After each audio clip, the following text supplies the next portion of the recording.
ओम शांति।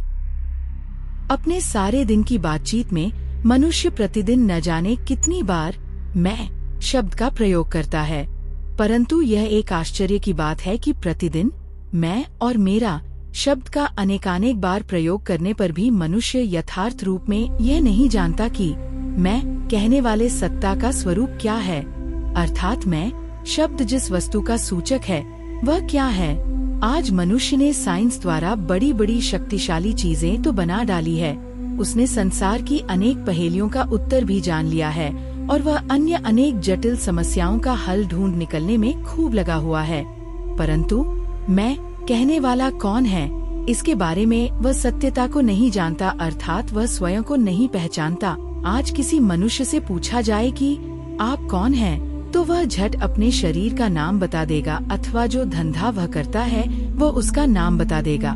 वास्तव में मैं शब्द शरीर से भिन्न चेतन सत्ता आत्मा का सूचक है, जैसा कि चित्र में दिखाया गया है। मनुष्य जीवात्मा आत्मा और शरीर को मिलाकर बनता है। जैसे शरीर 5 तत्वों जल, वायु, अग्नि, आकाश और पृथ्वी से बना हुआ होता है, वैसे ही आत्मा मन, बुद्धि और संस्कार में होती है। आत्मा में ही विचार करने और निर्णय करने की शक्ति होती है तथा वह जैसा कर्म करती है उसी के अनुसार उसके संस्कार बनते हैं। आत्मा एक चेतन एवं अविनाशी ज्योति बिंदु है जो कि मानव देह में भ्रिकुटी में निवास करती है।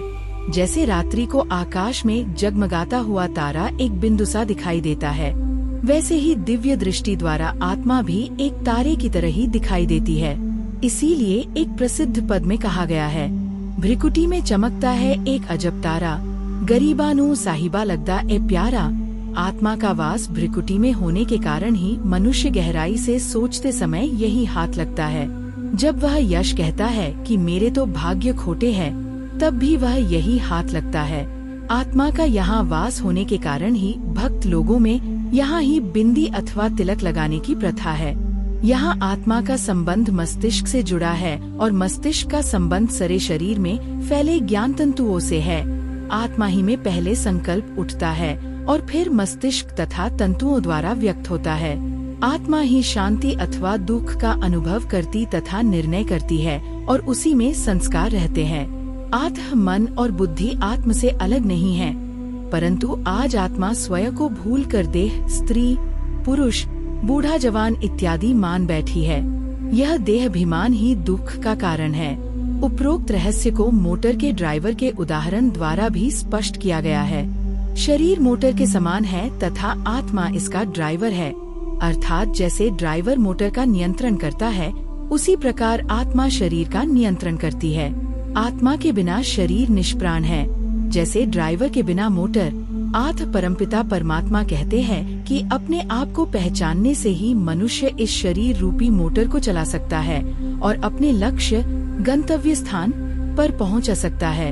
अन्यथा जैसे कि ड्राइवर कार चलाने में निपुण न होने के कारण दुर्घटना एक्सीडेंट का शिकार बन जाता है और कार उसके यात्रियों को भी चोट लगती है।